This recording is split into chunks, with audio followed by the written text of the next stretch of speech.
Hi friends, welcome to Fatafat serial reviews. ఎపిసోడ్లోకి వెళ్ళే ముందు ఒక చిన్న రిక్వెస్ట్. ఈ వీడియో చూస్తున్న వాళ్ళంతా తప్పకుండా సబ్స్క్రైబ్ చేసుకోండి. పాత ఎపిసోడ్స్ అన్నీ ఒకసారి చూసేయండి, కంటిన్యూటీ మిస్ అవ్వకుండా ఉంటుంది. మీ ఫ్రెండ్స్కి, ఫ్యామిలీ మెంబర్స్కి అందరికీ సీరియల్ అంటే ఇష్టం ఉన్న వాళ్ళందరికీ చెప్పండి. వాళ్ళు కూడా చూస్తారు మనతో పాటు.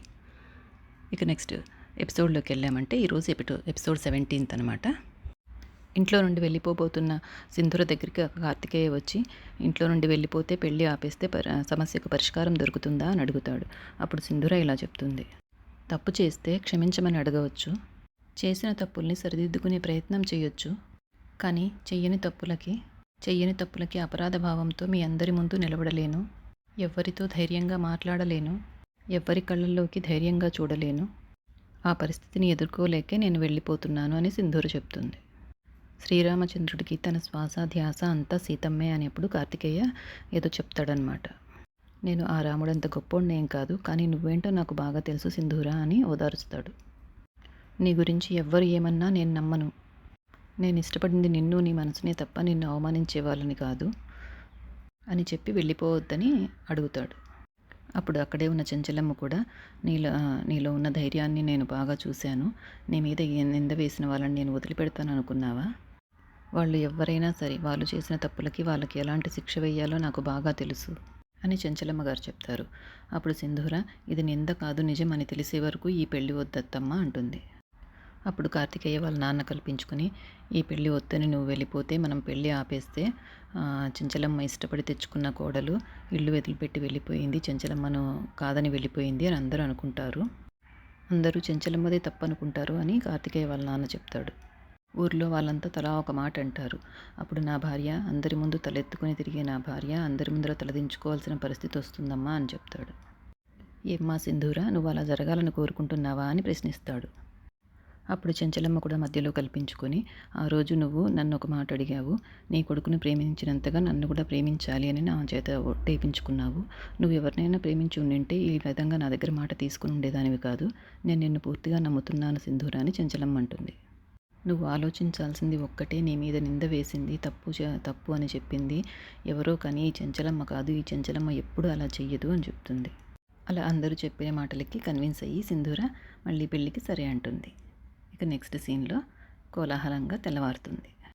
చెంచలమ్మ ఇంట్లోని జనాలంతా వరండాలో కూర్చొని, అంటే చాముండి వాళ్ళ అమ్మ నాన్న, కార్తికేయ వాళ్ళ అన్న రవిబాబు, అదే జులాయి రవిబాబు, ఇంకా వాళ్ళ పిన్ని బాబాయిలు వీళ్ళంతా వరండాలో మాట్లాడుకుంటూ ఉంటారు. ఈ పెళ్ళి ఆగలేదు కదా, సింధూర వెళ్ళిపోలేదు కదా, దాని గురించి మళ్ళీ బాధపడుతూ ఉంటారు.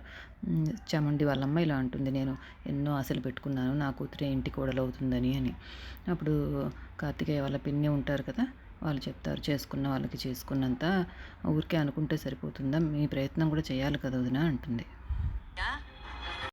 సింధూర కార్తికేయని ఆకట్టుకున్నట్టుగా నీ కూతురు చాముండి ఆకట్టుకోలేకపోయింది అని వీళ్ళనే నిష్ఠూరంగా మాట్లాడతారు వాళ్ళు. అప్పుడు కార్తికేయ వాళ్ళ పిన్ని బాబాయ్, అంటే ఆ రవిబాబు వాళ్ళ అమ్మ నాన్న ఇలా అంటారనమాట. ఏం మీ బావ చేసుకోకపోతే పర్వాలేదు, నా కొడుకు కూడా నీకు బావతో సమానమే కదా, వాడిని చేసుకోవచ్చు కదా అంటారు. అప్పుడు ఆ రవిబాబు నేను రెడీ అనేసి వస్తాడు. అప్పుడు చాముండి వాళ్ళ నాన్న, ఏముందిరా నీకు నా కూతురుని ఇవ్వడానికి, ఆస్తుందా, చదువుందా, మంచి బుద్ధి ఉందా, ఏం చూసి ఇవ్వాలి, రెడీ అని సిగ్గు లేకుండా వస్తున్నావు అని అంటాడు.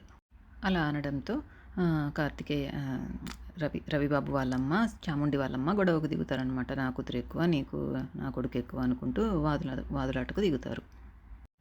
ఇక నెక్స్ట్ సీన్లో సింధూర రెడీ అవ్వడానికి చీరలు నగలు అన్నీ మంచం మీద పెట్టుంటారు.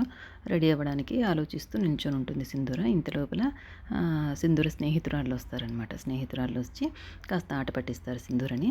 తర్వాత మంచం మీద చీరలు నగలు చూసి, ఇన్ని చీరలు నగలు ఏంటి అని అడుగుతారు.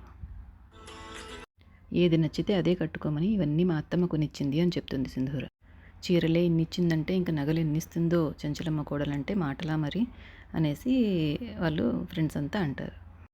చెంచలమ్మ కోడలంటే పెట్టి పుట్టాలి, నువ్వు చాలా అదృష్టవంతురాలివే సింధూర అని వాళ్ళ ఫ్రెండ్స్ పొగుడుతారనమాట. తర్వాత ఇందులో ఏ చీర కట్టుకుంటున్నావు అని అడుగుతారు. ఏ చీర కట్టుకోవాలో నాకు ఏం అర్థం కావడం లేదే అంటుంది. అప్పుడు అటుగా పోతున్న కార్తికేయ వీళ్ళ మాటలు వింటాడనమాట. మెల్లగా కార్తికేయ సింధూర రూమ్లోకి పోవాలని తొంగి తొంగి చూస్తూ ఉంటాడు. అప్పుడు వెనకాల వాళ్ళ నాన్న వస్తాడనమాట. ఏంటి తొంగి చూస్తున్నావు, సింధూర గదిలోకి ఎందుకు వెళ్తున్నావు, ఏం పని నీకు అక్కడ అని అడుగుతాడు. అది కాదు నాన్న, ఒక్కసారి మాట్లాడాలనిపిస్తుంది సింధూరతో, అంటే మీ అమ్మ చూసిందంటే నీ పని చెప్తుంది అంటాడు. అవునాను, అమ్మకు తెలియకుండా నువ్వు ఇక్కడే కాపలా ఉండు, నేను వెళ్ళేసి వస్తాను అంటాడు. ఒరేయ్, నీ తండ్రినే నువ్వు ఇక్కడ కాపలా పెడుతున్నావా వాచ్మెన్ లాగా అంటాడు. అది కాదు నాన్న, తండ్రి కొడుకులంటే కొంచెం కోఆపరేషన్ ఉండాలి కదా అని ఇద్దరులాగా తమాషగా గుమ్ముగా మాట్లాడుకుంటారు. ఇంతలో చెంచలమ్మ ఏవండి అని పిలుస్తుందనమాట. అప్పుడు అయ్యో మేము వచ్చేస్తుంది అనే హడావిడిలో కార్తికేయ సింధూర రూమ్లోకి పరిగెత్తుకుంటూ వెళ్ళిపోతాడు. అక్కడ వాళ్ళ స్నేహితులంతా చూసి ఎవరో వచ్చారు లోపలికి. ఏ అబ్బాయి ఎవరు నువ్వు అని అడుగుతారు. పెళ్లి కూతురు రూమ్లో నీకేం పని అంటారు. నేను పెళ్లి కొడుకుని అని చెప్తాడు. అప్పుడు సింధూర ఫ్రెండ్ కార్తికేయ నాటి పట్టిస్తూ, చూడండి పెళ్లి కొడుకు గారు, మీరు ఎవరి గదో అనుకొని పొరపాటు మీ గదిలోకి వచ్చారు అంటుంది. నేనేం ఎవరి గదిలో అనుకొని రాలేదు, నా భార్య గదనే వచ్చాను అని తను కూడా ఆట పట్టిస్తాడు. అప్పుడు వాళ్ళు, మా సింధూరకి ఏ చీర కట్టుకోవాలో చాలా కన్ఫ్యూజన్గా ఉందంట, ఏ చీర బాగుందో మీరు చెప్తారా అని అడుగుతారు. యా ష్యూర్ అనేసి చీరల దగ్గరికి వెళ్తాడు కార్తికేయ. అప్పుడు కార్తికేయ చీరలన్నీ చూపిస్తూ ఇది బాగుంటుంది, ఇది బాగుంటుంది అని చెప్తుంటే వాళ్ళ స్నేహితురాలు ఏవి ఒప్పుకోరనమాట. ఈ కలర్ బాగాలేదు, ఇది కట్టుకుంటే అమ్మోరులాగా ఉంటుంది, ఇది అస్సలు బాగాలేదు అని అంటూ ఉంటారనమాట. తర్వాత సింధూరను ఏడిపిస్తూ మీ శ్రీవారికి అస్సలు చీరల గురించి ఏమి టేస్టే లేదు అని అంటారు. నాకు కాదు టేస్ట్ లేనిది, మీకే టేస్ట్ లేదు అని చెప్పి ఒక మంచి చీరను సెలెక్ట్ చేసి, ఇది చాలా బాగుంటుంది, తెల్లగా ఉంటుంది కాబట్టి సింధూర, కొన్ని చీరలు చూస్తే అర్థం కాదు, కట్టుకుని చూపిస్తేనే బాగుంటుందని చెప్పి తను కట్టుకోబోతాడనమాట. కట్టుకుంటాడు కూడా యాక్చువల్గా. అప్పుడు అందరూ చూసి నవ్వుతూ ఉంటారు. అప్పుడు వాళ్ళ ఫ్రెండ్స్ నవ్వుతూ, ఇంతకుముందు మీరు చీరల కొట్టులో పనిచేశారా అని అడుగుతారు. అప్పుడు కార్తికేయ భార్యకు చీర సెలెక్ట్ చేయడానికి చీరల కొట్టులోనో, చెప్పులు సెలెక్ట్ చేయడానికి చెప్పుల కొట్టులోనో పనిచేయని అవసరం లేదు అని అంటాడు. అందమైన భార్య ముఖంలోకి చూస్తుంటే తనకేం కావాలో, ఏమి నచ్చుతుందో ఇట్లే తెలిసిపోతుంది అని సింధూర వైపు చూస్తూ చెప్తాడు. అప్పుడు సడన్గా చెంచలమ్మ బయటుండి సింధూర అని పిలుస్తుందనమాట. వాళ్ళ అమ్మ గొంతు విని కార్తికేయ బెదిరిపోయి అటు ఇటు పరిగెత్తి తలుపు వెనకాల దాక్కుంటాడు. అప్పుడు చెంచలమ్మ లోపలికి వచ్చి సింధూరని చూసి వాళ్ళ ఫ్రెండ్స్ని చూసి, చీరలు చూస్తున్నారా, సెలెక్ట్ చేస్తున్నారా, ఇంతకీ ఏ చీర కట్టుకుంటున్నావు అని సింధూరని అడుగుతుంది. నీకు ఏ చీర నచ్చింది సింధూర చెప్పు అంటే, అప్పుడు సింధూర కార్తికేయ కట్టుకున్న చీరని చూపిస్తూ వేలు చూపిస్తుందనమాట. కార్తికేయ అప్పుడు భయపడి పారిపోబోతాడు. ఈ లోపల వాళ్ళ నాన్న లోపలికి వస్తూ ఉంటారు. వాళ్ళ నాన్న మీద చీర వేసేసి కార్తికేయ పారిపోతాడు. అప్పుడు చెంచలమ్మ ఎటు చూపిస్తోంది అని చూస్తే వాళ్ళ భర్త కట్టుకుంటాడు అనమాట చీర. చెంచలమ్మ చూసి షాక్ అవుతుంది. అంతలో ఎపిసోడ్ అయిపోతుంది. రేపటి ఎపిసోడ్లో మళ్ళీ కలుసుకుందాం. ఈ లోపల మీరందరూ తప్పకుండా సబ్స్క్రైబ్ చేసుకోండి. బాయ్.